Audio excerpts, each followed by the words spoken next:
Joining me today on the Capital Show, Brigadier General retired Blaine Holt, co-founder Restore Liberty. You're welcome, General, to my program. My audience would like to know and listen in this audio briefing to your opinions. So let me start by my first question is about the NATO career, if we can say the Western Alliance, how it should be reacting right now during this crisis or this war going on in Israel, between Israel and Hamas. Yeah, well, listen, Maria, it's great to be on your show, especially at such a very important time in the world's history. We see crises and wars developing all across our globe. And to your question, at NATO, what they have to do right now and what the Western Alliance must do is look at all of these wars, not just Ukraine, Russia, and what's happening in Israel, but they have to look at all the rest of the conflicts and then start to create and balance a strategy. If you put too many resources into one conflict like Ukraine, Russia, it could be that you'll see even more problems around the world that NATO would not be prepared to deal with. And I think we can all agree that this is a very complex security environment. Mm-hmm. I want to focus, as you said, on the events right now. Do you think that what happened is a success or a failure of an Israeli military operation against Hamas? How do you assess the situation now in military ways? Yeah, it's a very important question because when we look at the first Hamas attack on 7 October and the indescribable violence that was done that day, you cannot look beyond the incredible intelligence failure that Israel and the Western Alliance had. You look at Gaza, and normally with all of the different resources, you can see if something's happening there. So the idea that all these paragliders, these attackers, would be able to get out of Gaza undetected, they've got to find out why and how that happened. That is a failure. And then what it has done is we're at the risking point with all of the different countries and players of this going well beyond Gaza. This could become a regional war. It could even become a global war. Mm-hmm. So many people don't understand why the United States has deployed 2 military aircraft carriers in the Mediterranean. What are we expecting? Is it a third war preparation or what? Yeah, so I think part of this is you have to, Israel is an ally of the United States.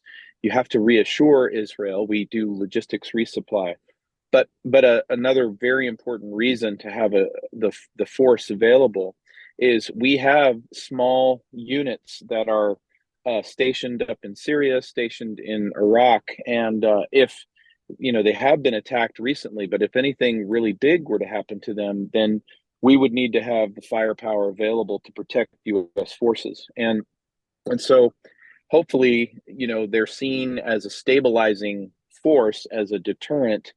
But I'm not so sure that that is the case. We will see, because now you're watching the Chinese Navy coming in with 6 of their ships, and in Latakia up in Syria, you've got the Russian Navy, and just beyond that in the Black Sea, you've got the Russian Navy. So very big powers are now assembling and getting very close to each other. Do you have an idea or like a prediction, a scenario prediction of what will happen with Gaza, the humanitarian situation? Shall Egypt open the order for the people to get into Sinai? What can you explain for us what's going on? Yeah, it's a very dynamic situation. Hamas appears to be using information warfare, propaganda and the hostages to buy time, to slow this down. That's what they want to do. And the longer they can slow it down, the more they can prepare defenses to defend against the Israelis. But at the same time, you have a humanitarian crisis. And I understand the Egyptian government's first position was, we're not taking any refugees. But what we have to wait and see is, how does this military operation develop? Will Egypt always have that position? It's hard to say. I know that in the Gulf states and in Egypt, they want stability, and Gaza and the operation and how it comes out, because we don't know how it's going to come out, could be very destabilizing in the region, and we're all going to have to work together on that. Do you think that the NATO has a chance to send peacekeeping force to Gaza, and they will be the people who rules Gaza after Hamas failed and put the people of Palestine into danger? I'm not sure it would be NATO, but I do think you're raising a very interesting idea that after whatever military operations are going to happen, would there be a role for a UN peacekeeping force? Would there be an EU or an international multinational peacekeeping force? I think I think Israel has got a problem with the last UN force there because they're mostly staffed and made up by Hamas personnel in the UN mission. So it would have to be much more a multinational mission. But I do think that after those operations are complete, if if we can get the details right, there is a possibility for something like that. What about the front in Syria and Lebanon? Hezbollah and other Iran's proxy would interfere and involved in this war? Well, this is my big fear. So once the Israeli army is committed to Gaza and they are going into this ground operation, we've already seen and we see daily, uh, we see attacks by Hezbollah. We see exchanges of missiles. So, will Syria and Hezbollah take advantage of military operations and come in from the north? If they do, this will become a regional war. If they do, we could see Iran itself and Israel in a state of war. And we would have to wonder if the United States would decide with that, do they come in or do they stay out? It's very hard to say, but if that happens, you can see escalation going very, very fast. This is what Tucker Carlson discovered or mentioned in his last episode. He said maybe the United States is not ready to fight Iran, but there is a fight coming. So Yeah, I think that is true. You don't get to fight with the army or the navy that you want. You get to fight with the army or the navy that you have.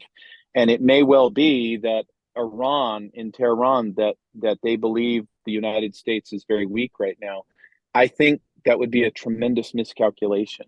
mm, The United States military is still extremely strong and very capable. We may all disagree on policies.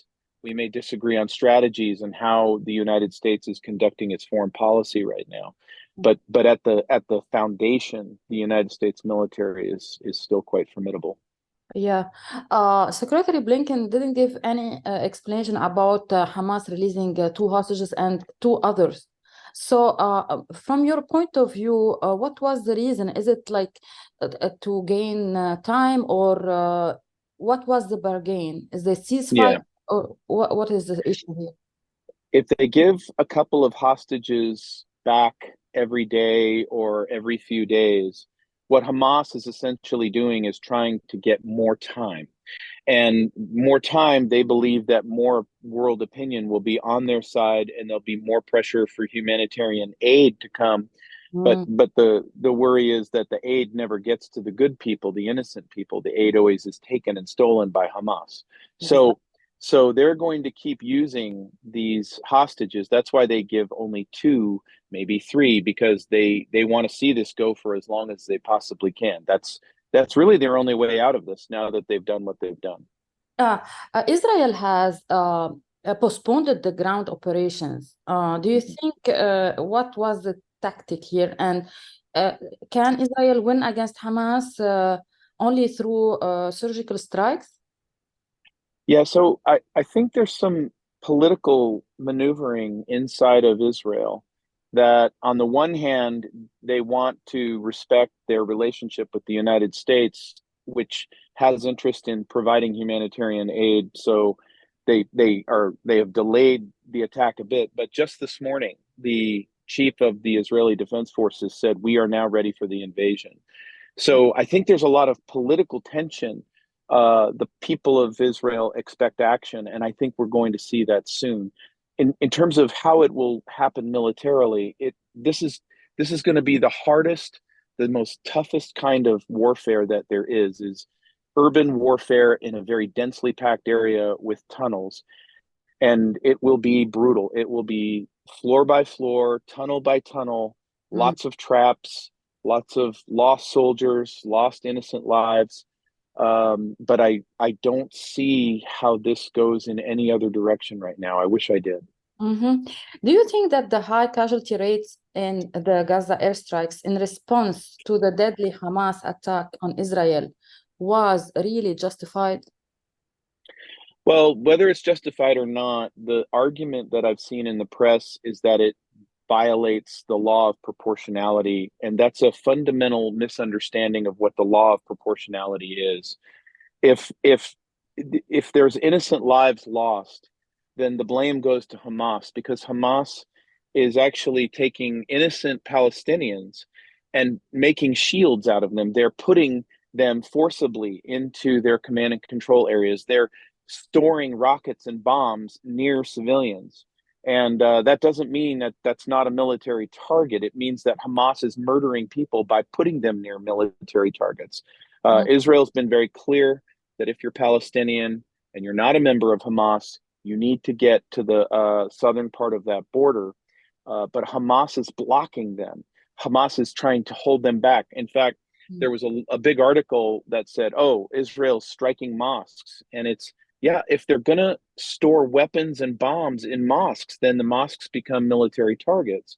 And it's very, very difficult to understand how brutal and how violent these types of wars can be. But to your point, what we see coming out of that is the information warfare, which is Hamas tries to constantly make it look like Israel's committing war crimes.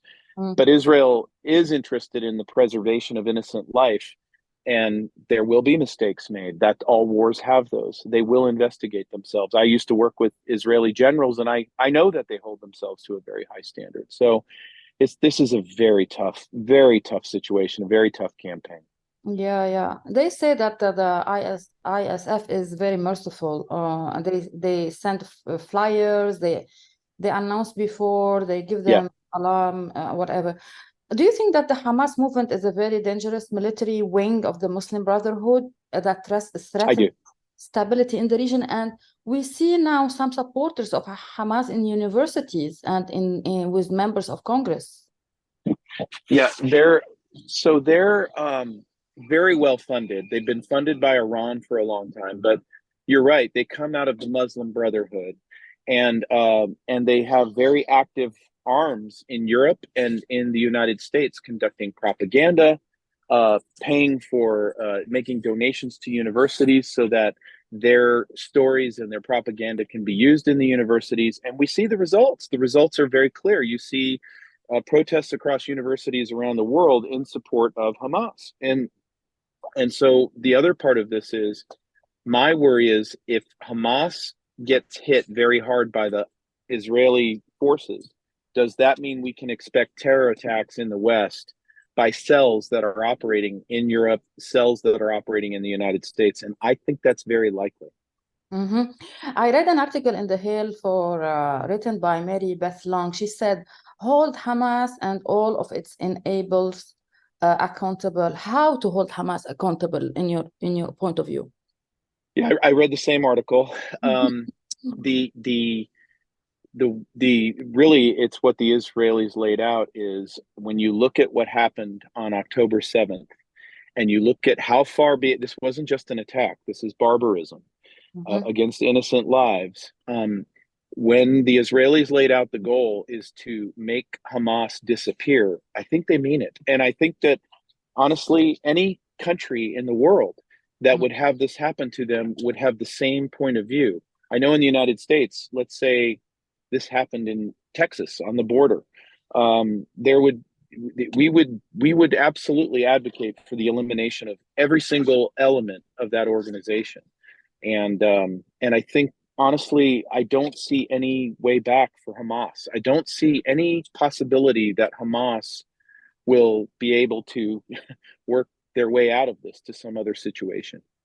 My last question, General, do you think the timing is related to how much Saudi Arabia was close to sign, if we can say, an Abraham Accord with Israel?